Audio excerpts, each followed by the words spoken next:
Matthew 16 verses 13 to 28. Now when Jesus came into the district of Caesarea Philippi, he asked his disciples, "Who do people say that the Son of Man is?" And they said, "Some say John the Baptist, others say Elijah, and others Jeremiah or one of the prophets." He said to them, "But who do you say that I am?" Simon Peter replied, "You are the Christ, the Son of the living God." And Jesus answered him, "Blessed are you, Simon Bar-Jonah, for flesh and blood has not revealed this to you, but my Father who is in heaven. And I tell you, you are Peter, and on this rock I will build my church, and the gates of hell shall not prevail against it. I will give you the keys of the kingdom of heaven, and whatever you bind on earth shall be bound in heaven, and whatever you loose on earth shall be loosed in heaven." Then he strictly charged the disciples to tell no one that he was the Christ. From that time Jesus began to show his disciples that he must go to Jerusalem and suffer many things from the elders and chief priests and scribes, and be killed, and on the third day be raised.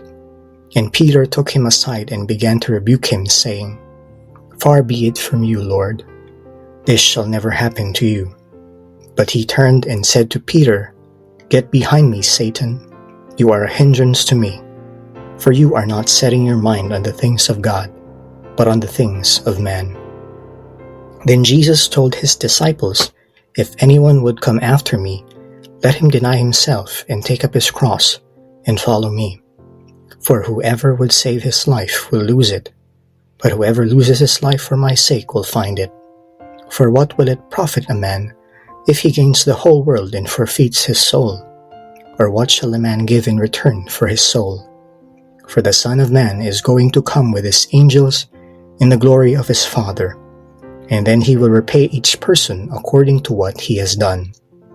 Truly I say to you, there are some standing here who will not taste death until they see the Son of Man coming in his kingdom." Mark 8 verses 27 to 38.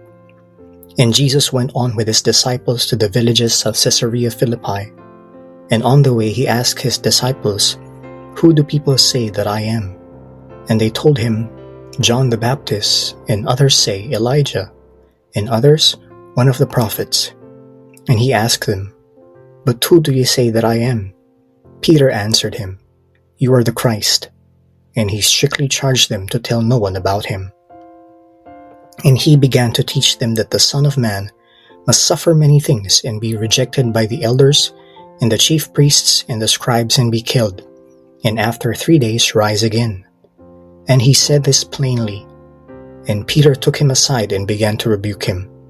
But turning and seeing his disciples, he rebuked Peter and said, "Get behind me, Satan, for you are not setting your mind on the things of God, but on the things of man." And calling the crowd to him with his disciples, he said to them, "If anyone would come after me, let him deny himself and take up his cross and follow me. For whoever would save his life will lose it, but whoever loses his life for my sake and the gospel's will save it. For what does it profit a man to gain the whole world and forfeit his soul? For what can a man give in return for his soul? For whoever is ashamed of me and of my words in this adulterous and sinful generation, of him will the Son of Man also be ashamed when he comes in the glory of his Father with the holy angels." Mark 9 verse 1. And he said to them, "Truly I say to you, there are some standing here who will not taste death until they see the kingdom of God after it has come with power." Luke 9 verses 18 to 27. Now it happened that as he was praying alone, the disciples were with him, and he asked them, "Who do the crowd say that I am?" And they answered, "John the Baptist, but others say Elijah, and others that one of the prophets of old has risen." Then he said to them, "But who do you say that I am?" And Peter answered, "The Christ of God." And he strictly charged and commanded them to tell this to no one, saying, "The Son of Man must suffer many things and be rejected by the elders and chief priests and scribes, and be killed, and on the third day be raised." And he said to all, "If anyone would come after me, Let him deny himself and take up his cross daily and follow me. For whoever would save his life will lose it, but whoever loses his life for my sake will save it. For what does it profit a man if he gains the whole world and loses or forfeits himself? For whoever is ashamed of me and of my words, of him will the Son of Man be ashamed when he comes in his glory and the glory of the Father and of the holy angels. But I tell you truly, there are some standing here who will not taste death until they see the kingdom of God. Matthew 17 verses 1 to 13. And after 6 days Jesus took with him Peter and James and John his brother, and led them up a high mountain by themselves. And he was transfigured before them, and his face shone like the sun, and his clothes became white as light. And behold, there appeared to them Moses and Elijah, talking with him. And Peter said to Jesus, Lord, it is good that we are here. If you wish, I will make 3 tents here, one for you and one for Moses and one for Elijah. He was still speaking when, behold, a bright cloud overshadowed them, and a voice from the cloud said, This is my beloved Son, with whom I am well pleased. Listen to him. When the disciples heard this, they fell on their faces and were terrified. But Jesus came and touched them, saying, Rise and have no fear. And when they lifted up their eyes, they saw no one but Jesus only.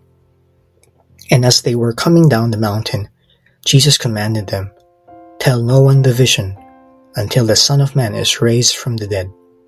And the disciples asked him, Then why do the scribes say that first Elijah must come? He answered, Elijah does come, and he will restore all things. But I tell you that Elijah has already come, and they did not recognize him, but did to him whatever they pleased. So also the Son of Man will certainly suffer at their hands. Then the disciples understood that he was speaking to them of John the Baptist. Mark 9 verses 2 to 13. And after 6 days Jesus took with him Peter and James and John, and led them up a high mountain by themselves. And he was transfigured before them, and his clothes became radiant, intensely white, as no one on earth could bleach them. And there appeared to them Elijah with Moses, and they were talking with Jesus. And Peter said to Jesus, Rabbi, it is good that we are here. Let us make 3 tents, one for you, and one for Moses, and one for Elijah. For he did not know what to say, for they were terrified. And a cloud overshadowed them, and a voice came out of the cloud, This is my beloved Son. Listen to him. And suddenly, looking around, they no longer saw anyone with them but Jesus only.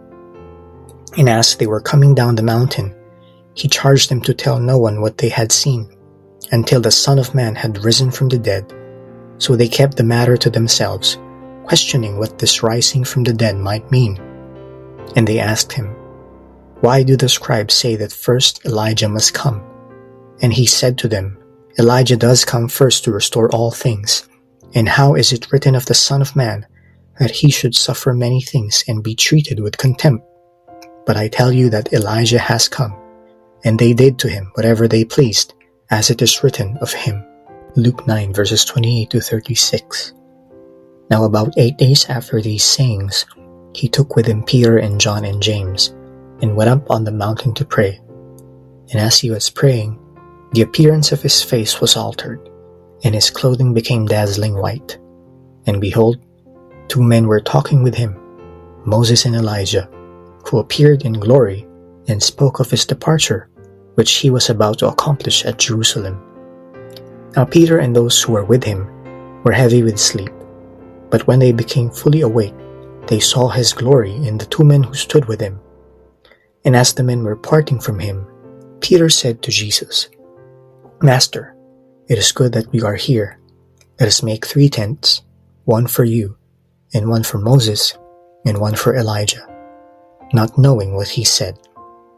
As he was saying these things, a cloud came and overshadowed them, and they were afraid as they entered the cloud. And a voice came out of the cloud, saying, This is my Son, my chosen one. Listen to him. And when the voice had spoken, Jesus was found alone. And they kept silent and told no one in those days anything of what they had seen. Mark 9 verses 14 to 29. And when they came to the disciples, they saw a great crowd around them, and scribes arguing with them. And immediately all the crowd, when they saw him, were greatly amazed and ran up to him and greeted him. And he asked them, "What are you arguing about with them?" And someone from the crowd answered him, "Teacher, I brought my son to you, for he has a spirit that makes him mute. And whenever it seizes him, it throws him down, and he foams and grinds his teeth and becomes rigid.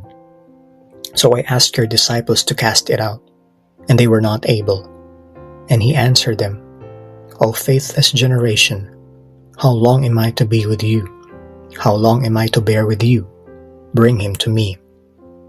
And they brought the boy to him. And when the spirit saw him, immediately it convulsed the boy, and he fell on the ground and rolled about, foaming at the mouth. And Jesus asked his father, "How long has this been happening to him?" And he said, "From childhood. And it has often cast him into fire and into water to destroy him. But if you can do anything, have compassion on us and help us." And Jesus said to him, "If you can, all things are possible for one who believes." Immediately the father of the child cried out and said, "I believe, help my unbelief."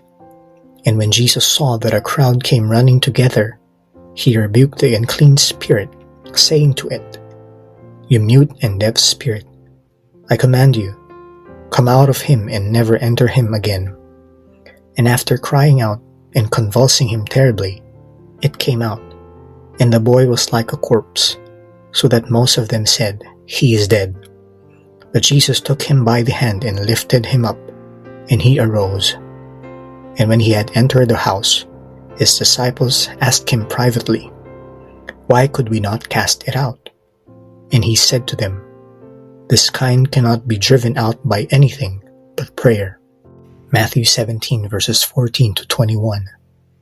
And when they came to the crowd, a man came up to him, and kneeling before him, said, "Lord, have mercy on my son, for he has seizures and he suffers terribly, for often he falls into the fire, and often into the water. And I brought him to your disciples, and they could not heal him." And Jesus answered, "O faithless and twisted generation, how long am I to be with you? How long am I to bear with you? Bring him here to me."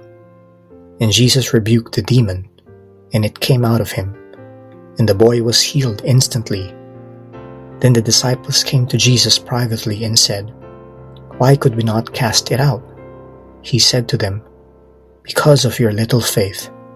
For truly I say to you, if you have faith like a grain of mustard seed, you will say to this mountain, 'Move from here to there,' and it will move, and nothing will be impossible for you. But this kind never comes out except by prayer and fasting." Luke 9 verses 37 to 43a. On the next day, when they had come down from the mountain, a great crowd met him. And behold, a man from the crowd cried out, "Teacher, I beg you to look at my son, for he is my only child. And behold, a spirit seizes him, and he suddenly cries out. It convulses him so that he foams at the mouth, and shatters him, and will hardly leave him. And I begged your disciples to cast it out, but they could not." Jesus answered, "O faithless and twisted generation, how long am I to be with you and bear with you? Bring your son here." While he was coming, the demon threw him to the ground and convulsed him. But Jesus rebuked the unclean spirit and healed the boy, and gave him back to his father. And all were astonished at the majesty of God.